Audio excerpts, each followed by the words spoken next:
네, 안녕하십니까. 자, 이번 시간 우리가 229페이지 공급자와의 매입 현상 들어갈 차례죠. 자, 여기도 이렇게 출제 빈도가 높진 않아요. 그냥 밑줄만.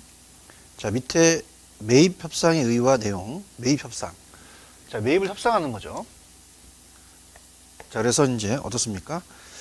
밑에 보시면 이제 기억, 매입 협상의 의의 정도? 공급업자를 적절하게 평가하고 나면 그들과 실제적으로 매입 협상을 해야 됩니다. 그래서 이것 또한 좋은 제품을 적절한 원가에 매입하기 위하여 반드시 필요한 것이죠. 성공적인 매입 계획의 중요한 부분은 공급업체와 적극적인 협상을 하는 겁니다. 자, 밑에 니은의 매입 협상의 내용은, 자, 협상의 대상이 되는 것은 가장 중요한 가격. 가격 민감하죠, 제일. 그 다음에 상품의 도착 시간, 배달 비용과 배달 방법, 독점적 판매권, 할인액, 그 다음에 판촉 보조금, 반품 조건 등 상품의 구매와 관련된 모든 조건입니다. 그 다음에 매입 협상에서의 바이어의 교섭 능력 강화 요인. 자, 바이어가 큰 기업일수록 바이어의 구매 금액이 공급자의 매출액에서 차지하는 비중이 큽니다. 그러니까 예를 들어서 대기업이라면 매출액의 80%를 차지한다. 그럼 바이어 교섭이 강화돼야 되죠. 그 다음에 바이어가 공급자의 제품, 가격, 비용 구조에 대한 많은 정보를 가질수록 바이어의 교섭력은 또 강화해야 됩니다. 자, 바이어가 수직적 통합을 할 수 있는 경우는 교섭력을 또 강화되고, 공급자를 바꾸는 전환 비용이 많이 소요되면 바이어의 교섭력은 약화되는 거죠. 그래서 뭐 A, B, C를 바꿀 때 2억 2천, 2억 5천, 8천 이렇게 나간다면, 그다음 할인의 형태는 어떻습니까? 그냥 밑줄 치는데 정독해서 현금 할인, 현금을 주면 깎아준다는 얘기예요. 그래서 제조업체와 중간상 간의 거래는 대부분 현금 구매가 아닌 어음 등을 이용합니다. 그래서 외상 거래에 의해 이루어지는데 물량이 많은 경우는 제조업체한테 이제 자금 압박을 가져올 수 있죠. 그래서 이를 해소하기 위해서 중간상의 제품을 현금으로 구매하는 겁니다.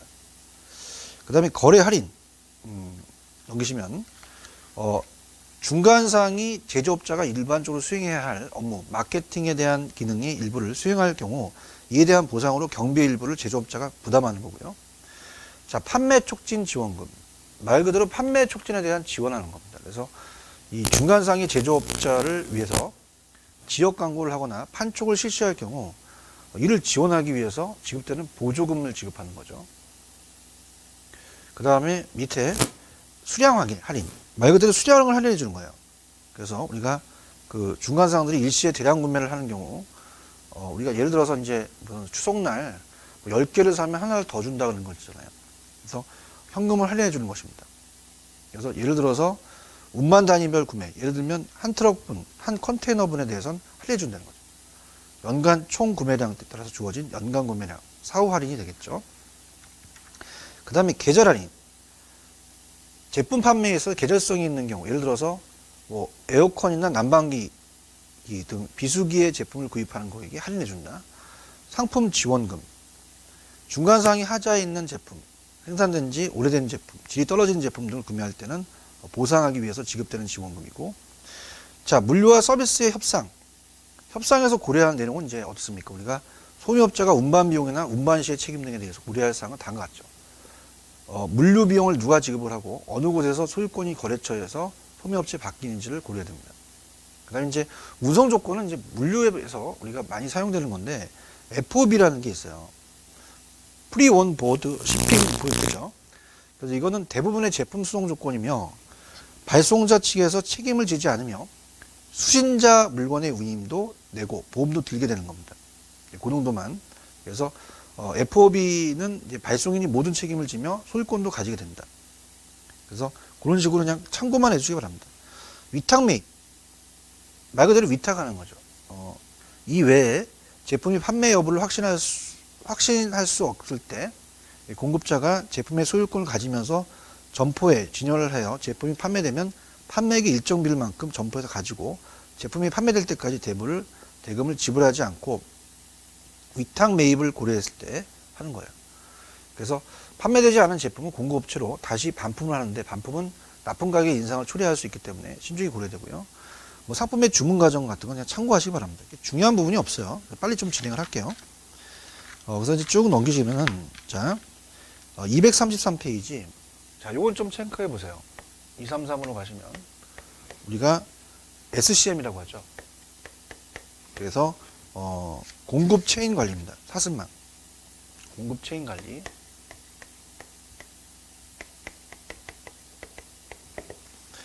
자, 그래서, 서플라이 체인 매니지먼트라고 하는데요. 우리가 이제, 요 정도는 이제 좀 체크해 보십니다. 그래서, 이 공급 체인에 대한 그 사슬이라는 게 이런 거예요. 우리가, 이렇게, 원재료 공급자가 있다. 그 다음에 이제 제조업자가 있고, 그 다음에 도매상, 소매상이 있겠죠. 그 다음에 소비자가 있겠죠. 자, 요렇게 이제 구성된 게 사슬입니다. 사슬. 그래서 공급 체인 관리, 사슬. 그래서 이렇게 내려가는 게 전방 통합. 그래서 하류라고 하죠. 하류. 아래 하자. 자, 올라가는 건 후방 통합. 그래서 상류입니다. 이 상자가 윗상자죠, 그죠? 이런 식으로. 그래서 얘는 이제 의의 밑줄만. 자, 공급 체인 관리는 이 원재료나 부품의 공급자에게 제품의 최종 소비자에게 이르기까지 어떻습니까? 상호 관련된 가치 활동의 대상으로 정보의 공유와 업무 프로세스의 근본적인 변형을 통해서 공급망 전체의 효율성을 극대화하는 경영 활동을 말해요. 그래서 목표는 공급 체인 관리는 기업 내에 부분 사이 또는 기업 사이에 존재하는 벽을 넘어서 이 공급 사슬에 의해서 제품, 서비스, 정보 등의 흐름을 효과적인 통합 관리하는 거예요. 시장에서의 경쟁 우위 확보를 또 그 목표로 하겠죠. 그 다음 이제 공급 체인 관리의 특징 및 접근 방법은 우리가 밑줄만 기능과 기업 사이에 장벽을 제거하고 첫 번째, 두 번째 고객에서 출발하고 세 번째 정보기술의 활용입니다. 이 특징이 되고요. 이 접근 방법은 어때요? 부품 및 공급업체의 통합과 감축, 그 다음에 정보 시스템의 통합, 의사결정 정보의 공유, 그 다음에 공급 체인 관리를 고려한 제품 설계, 이런 것들이 이제 접근이고요. 자, 오른쪽에 이제 공급 체인 관리 관련 시스템과 응용 기술은, 자, 공급 체인 관리 관련 시스템은 이제 이 비즈니스 환경, CRM이라는 게 이제 유통정보에서 배우시죠. 고객 관계 관리입니다.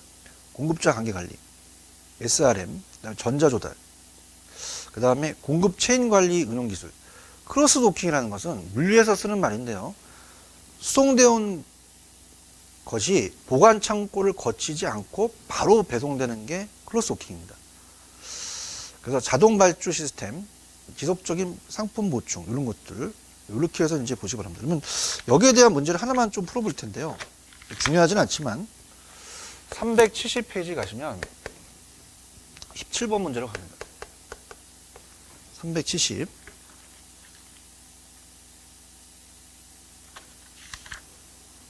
자, 다음 중 전통적인 조달 구매 방식과는 달리 이 공급 체인에서의 구매 성향을 가진 가장 잘 표현된 것은 4번이에요. 이 공급 체인 관리는 구매에서 가장 중요한 것은 공급사슬 이 상위 경로 구성원들이 정보를 공유해서 장기적 협력 관계를 구축하는 게 중요합니다. 그래서 4번 우리가 정답이 되겠죠. 그래서 장기적인 협조 관계를 구축한다. 자, 그 정도만 체크하시면 돼요. 그 다음에 이제 구매 실무는 뭐 원가 계산 정도만 밑줄. 원가 계산은 제품의 생산에 소요되는 원가를 집계하는 것입니다. 그래서 궁극적으로 제품의 원가를 산정하는 것으로 구매에서는 이제 구매 원가를 산정하는 것이며 일반 기준에서 의한 물류비 계산 목적은 물류비에 대한 실태 파악을 하는 거죠. 그래서 밑에 4번 가격은 매 판매 관점, 이윤 관점, 경쟁 관점, 사회적 책임 관점 등에서 결정이 된다. 자, 구매 가격은 1번 이 제품의 생산과 판매와 관련된 비용의 이익을 고려한 비용 중심적 가격 결정과 소비자 인지하고 있는 제품의 가치의 이익을 고려한 이 소비자 중심적 가격 결정, 경쟁사들의 가격을 고려한 경쟁자 중심적 가격 결정이 된다. 이렇게만 보시면 되고요. 그 다음에 이제 오른쪽에 이제 구매 계약 및 구매 협상은 거래 당사자 사이의 구매를 위해 적정한 조건으로 서로 협의를 하게 돼요. 협의가 성립할 경우 그 조건에 맞춰서 구매 계약이 이루어지겠죠. 그래서 상적 물류, 상적 물류를 얘기를 합니다. 그래서 이런 식으로 이제 염두에 이제 정리를 좀 해두시고요. 그 다음에 이제 236페이지로 넘어가도록 할게요. 자, 우리가 236페이지 가시면 이제 제 4장 물류 경영 관리입니다.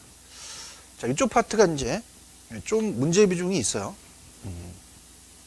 그래서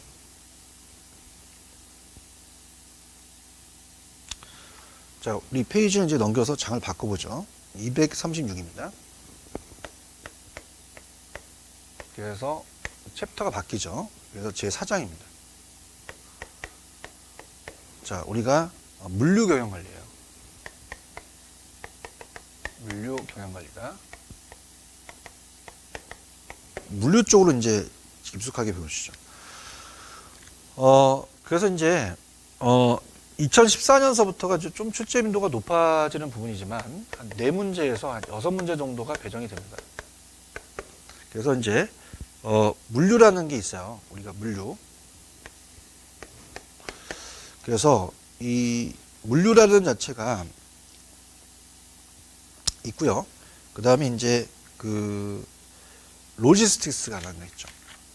그래서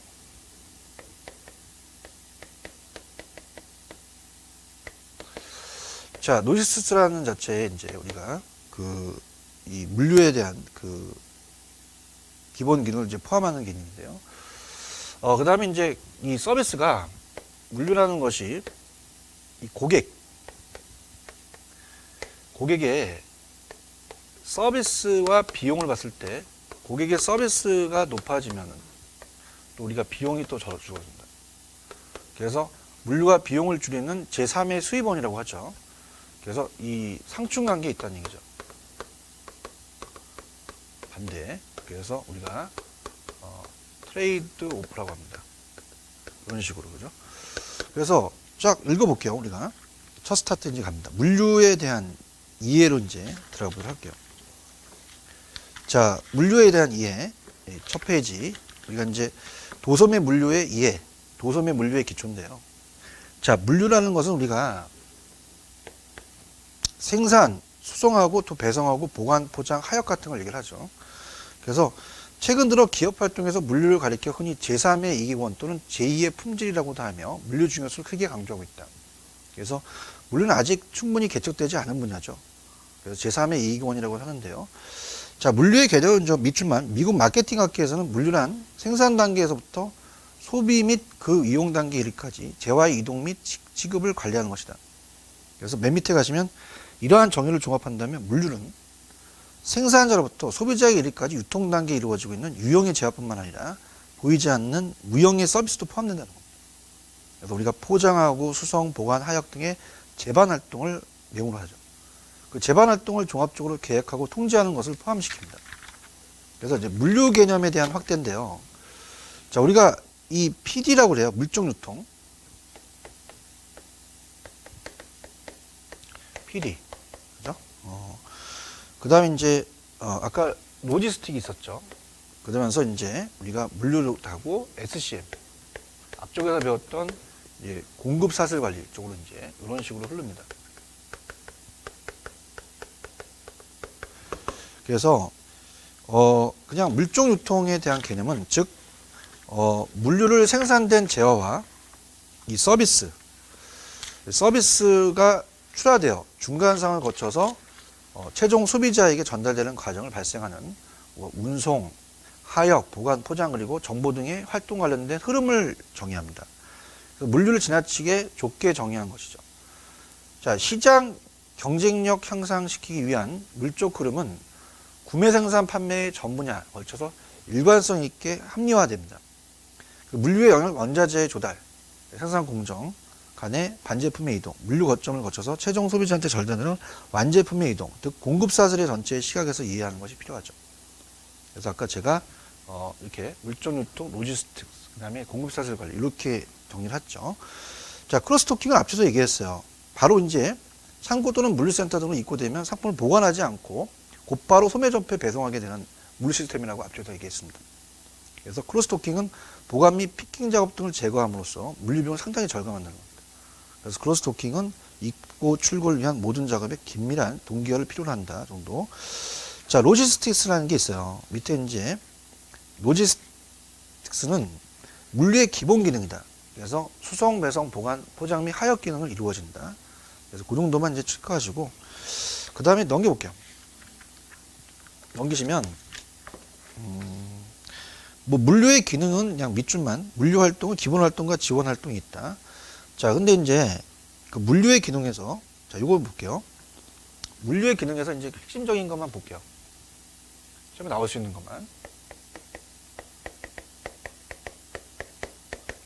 자, 우리가 기본 활동이 수송, 하역, 보관, 포장입니다. 거의 기본이. 근데 이제 지원 활동은 유통, 가공 활동과 정보 활동이 있는데, 자, 수송 활동이라는 게 나올 수 있어요. 자, 얘는 키포인트가 일단 읽어보는데, 수송이란 일반적으로 자동차, 철도, 선박, 항공기 등 대형 수송 매체를 통해서 대량의 물품을 장거리에 걸쳐 이동시키는 건데요. 자, 두 번째 점이 중요해요. 두 번째 보시면 공간적 효용을 창출합니다. 어느 장소에서 어느 장소로 이동하는 거죠. 그래서 공간적 효용을 창출. 여기 킴포인트예요. 예. 박스 쳐놓으시고요. 수송과 관련된 정책은 수송거리와 운임단가 등을 고려해서 수송 매체를 선택하고 수송 빈도를 결정해야겠죠. 자, 보관입니다. 물품을 물리적 보존하고 관리하는 활동이죠. 보관 활동은.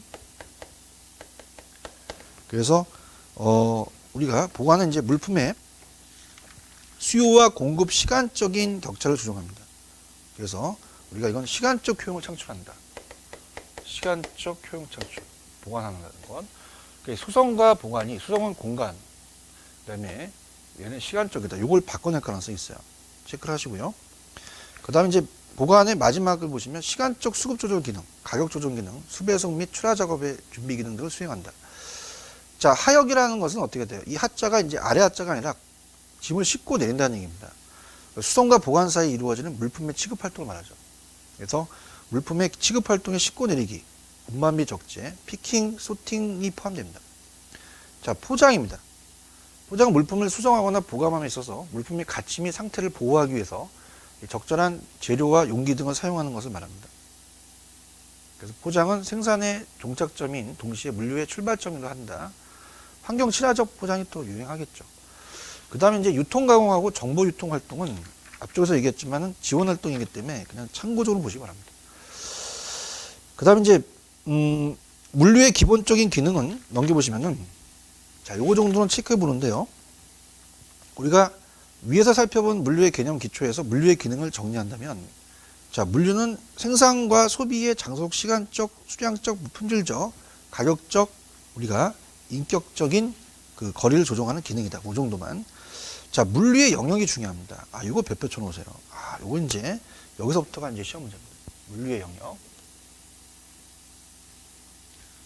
자, 요게 이제 키포인트가 되는데요. 물류의 영역입니다.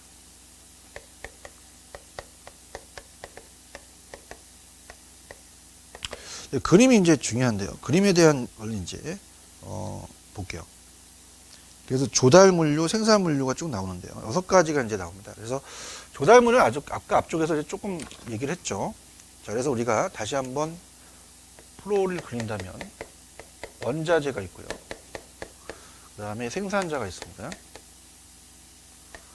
생산자가 있고, 그 다음에 도매상이 있고, 소매상이 있죠. 그 다음에 최종 소비자가 있습니다. 자, 그럼 원자재 여기까지가 아까 앞쪽에서 제가 조달 물류라는 걸 미리 말씀드렸죠. 빨간색으로. 여기까지 조달 물류예요. 여기까지가. 그래서 우리가 자재 창고가 있고, 그다음 여기까지가 이제 제품 창고.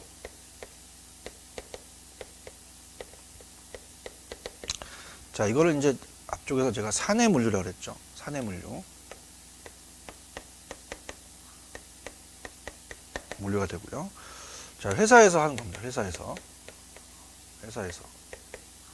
그래서 여기까지를 생산 물류라고도 합니다. 생산 물류. 그 다음에 이제 여기까지 도매상, 소매상까지 여기까지가 판매 물류가 되죠.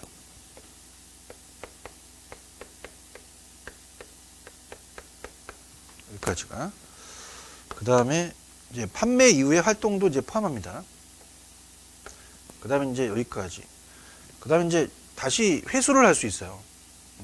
그래서 여기는 이제 회수 물류.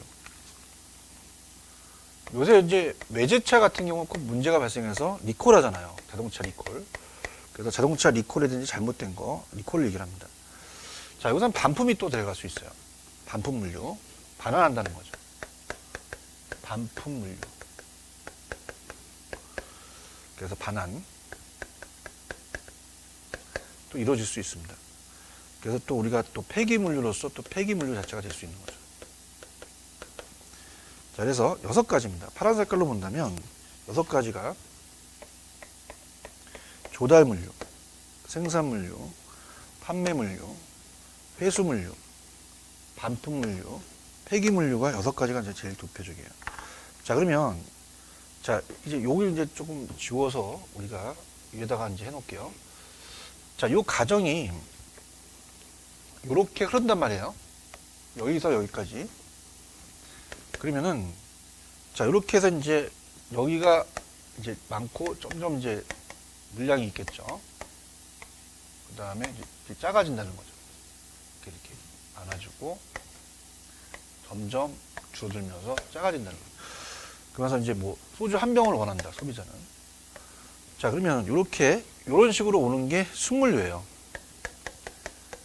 순물류. 그래서 물적 흐름입니다. 포워드라고 하죠. 그래서 우리가 물적 흐름을 얘기합니다. 근데 거꾸로 갈 수 있어요. 아까 이런 거 폐기물류, 반품물류, 회수물류 이런 게 이제 역으로 갑니다. 역으로 이렇게 역물류로. 그래서 요거는 이제 역물류다. 요게 이제 키입니다. 그래서 요걸 가지고 한번 가연 한번 들어보세요. 자, 그러면 자, 밑에 조달물류라는 게 있습니다. 페이지 240페이지 갑니다. 자, 조달물류는 원재료나 부품이 공급자나 도매업자로부터 제조업자의 자재창고에서 운송되어 생산 공정에 투입되기 직전까지 물류 활동이라고 앞쪽에서 얘기했죠.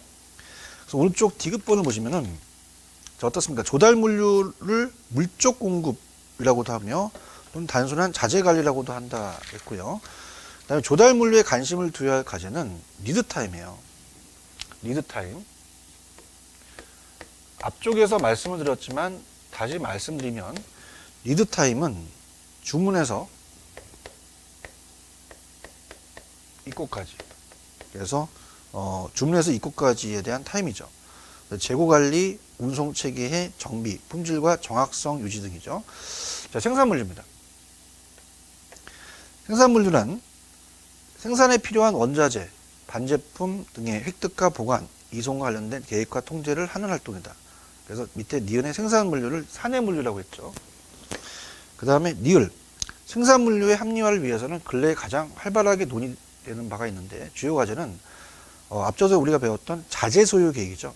도입하고 나중에 배우시면 저스트 인 타임, 적시 생산 체계를 도입하고요. 판매 물류입니다. 자, 판매 물류는 물류의 최종 단계로서 제품을 고객에게 전달하는 데 일체 활동, 즉 물류센터의 운영, 보관하역 포함, 제품의 수송 정보, 네트워크의 운영 등이 관리 대상이 되죠. 그래서 판매 물류 중점을 둬야 되는 건 팔레트. 팔레트 우리가 풀이라는 것은 쌓는다는 거죠. 그래서 팔레트에서 쌓는 이런 과정이 되겠죠. 그 다음에 이제 역물류입니다. 아까 말씀드렸던 역물류에 대한 이제 넘겨보시면은 역물류는 그 의미는 위에서 살펴본 조달물류, 생산물류, 판매물류의 반대 방향으로 이루어지는 물류 활동이에요. 역물류는 이제 반품물류, 회수물류, 폐기물류가 있다 그랬죠. 자, 그래서 반품물류는 자, 밑줄 어떻습니까? 우리가 그 니은의 반품물류는 판매된 제품이 반품에 대한 물류 활동을 의미합니다. 그래서 반환된 물품의 회수, 운반, 분류, 정리, 보관, 처리 업무까지 물류 활동의 핵심을 이루어지고요. 회수 물류는 리콜이에요. 그래서 이 제품의 판매 물류에 부수적으로 발생하는 팔레트, 컨테이너 등과 같은 물류 용기나 포장재를 회수하는 물류 활동입니다. 그래서 팔레트나 컨테이너 같은 경우는 규격화되잖아요. 그래서 넘어가면 다시 또 우리가 회수를 하겠죠. 그래서 회수 물류는 뭐 그린 물류, 정맥 물류, 다시 회수하니까 환경이 또 좋아지는 환경 물류라고 얘기합니다. 최근 들어서 폐기물의 회수 및 재활용에 대한 관심이 높아지겠어. 그 중에서 더 커지겠죠. 자, 리콜이라는 뭐 자동차 리콜은 뭐 아까 이해를 돕기 위한 거고요. 폐기물류로 갑니다. 자, 폐기물류는 밑에 그 제품 및 포장용 용기가 수송용 용기, 자재 등을 폐기하기 위한 물류 활동을 의미합니다. 최근에서 이제 폐기물 처리라는 게 중요하죠. 환경 오염의 문제가 대두됨에 따라서 환경 친화적인 생산을 통해서 폐기물의 감소를 유도합니다. 자, 그래서 밑에 포우드 로지식은 순분류, 영분류는 이제 반대가 되겠죠. 그래서 이 반대니까 이 두 가지 개념을 이제 비교하셔야 돼요. 그래서 우리가 이 두 가지가 이제 이 포우드 물류는 동종 제품의 포장 형태를 균일화시키고 영분류는 동종 제품의 경우도 포장 형태가 상이하고 포우드는 동종 제품의 가격이 동일한데 이 영물류는 동종 제품의 경우도 가격이 각기 상이하겠죠. 자, 포우드는 재고 관리 편리 정확한데 영물류는 좀 어려운 부족한 거 있고요. 그 다음에 포우드는 제품 수용 주기 관리가 기능인데 제품 수용 관리가 어렵다. 그러니까 영물류는 역기능이에요. 좀 어렵다는 거죠. 그래서 상이하다, 어렵다, 부정확하다 이런 게 나오면 영물류다. 이렇게 좀 잡아주시면 될 것 같습니다. 그 다음에 이제 이 물류의 중요성이라는 건 이제 밑줄만 오른쪽에 물류관리의 목표를 한마디로 요약한다면 고객 서비스는 높이고 물류 비용을 최소화시켜요. 아까 얘기했죠. 그래서 이 상충관계에 있다고 말씀드렸습니다. 그 다음에 물류관리의 방향은 밑에 디귿. 이제 다품종 소량 생산과 다빈도 소량 배송 증가로 따라서 비용 절감과 서비스 향상을 물류 합리로 추구해야 돼요. 최근 경우에 그렇죠. 다품종 소량 생산, 다빈도 소량 배송 이런 것들 이제 체크하시고 물류 관리에 대한 원칙이라는 게 있습니다. 자, 요게 이제 우리가 중요한데 저 물류 관리에 대한 원칙은 조금 시간이 걸릴 것 같아요. 그래서 요거는 제가 다음 시간에 이제 물류관리 원칙을 보겠습니다. 왜냐하면 물류관리의 원칙이 3S1L과 그 다음에 CR 원칙이라는 게 있거든요. 그래서 요거는 이제 같이 묶어서 우리가 보기 때문에 요거는 제가 다음 우리가 지금까지 이제 한 게 어떻습니까? 26강을 봤죠. 그래서 이제 요거는 제가 27강에 이어서 하도록 할게요. 그러면 요번 시간에 이제 중요한 것은 229페이지 공급자와의 매입 현상을 봤는데요. 자, 여기서 이제 중요한 거는 뭐 앞쪽에서는 그렇게 없습니다. 그냥 233페이지 공급 체인 관리, 370페이지 아까 17번 문제 풀었던 것만 보고요. 그 다음에 넘기시면은 뭐 우리가 지금 물류 경영 관리가 중요했었죠. 그래서 여기서는 이제 뭐 오른쪽에 237페이지 크로스 도킹 같은 거, 그 다음에 수송 활동하고 아까 이 보안 활동이 있었죠. 수송 활동과 보안 활동 정도만 두 개를 비교해서 아까 수송 활동은 어땠어요? 우리가 238페이지 공간적 효용을 창출하는데 그 보안 활동은 시간적 효용을 창출하는 것이다. 뭐 그 정도만 보시고 그 다음에 이제 지금 봤던 이 물류의 영역에 대한 범위가 중요합니다. 그래서 요거를 우리가 240페이지에 가시면 그 372페이지 가셔서 이번 문제를 확인하고 이번 시간 마치도록 할게요. 372페이지 갑니다. 가시면 다음의 내용이 설명한 것으로 오는 것은 자, 이건 중점을 둬야 할 것은 사내 팔레트 아까 했었잖아요. 판매 물류예요. 그래서 결성 등 물류 단위와 포장의 모듈화, 간이와 기계, 하역의 기계화 자동화 등이 있으며 합리화 과제로 물류센터의 입주와 규모의 결정, 그 다음에 적정 서비스 수준과 적정 재고의 유지, 수소 배송 정책의 결정이다. 그래서 판매 물류가 물류의 최종 단계로서 제품을 고객에 전달하는 일체 활동인데 물류센터의 운영, 보관하여 포함 제품의 수배송 정보 네트워크의 운영 등인데 가장 이 팔레트의 풀이라는 자체가 암시적이죠. 그래서 이렇게 그래서 각각 이 물류에 대해서 우리가 조달 물류, 생산 물류, 그 다음에 회수 물류, 판매 물류, 반품 물류, 폐기 물류가 정의가 어떻게 되는지는 이제 보셔야 돼요. 그래서 그렇게 보시고 좀 쉬었다가 243페이지 27강으로 들어가도록 하겠습니다. 좀 쉬었다 가죠.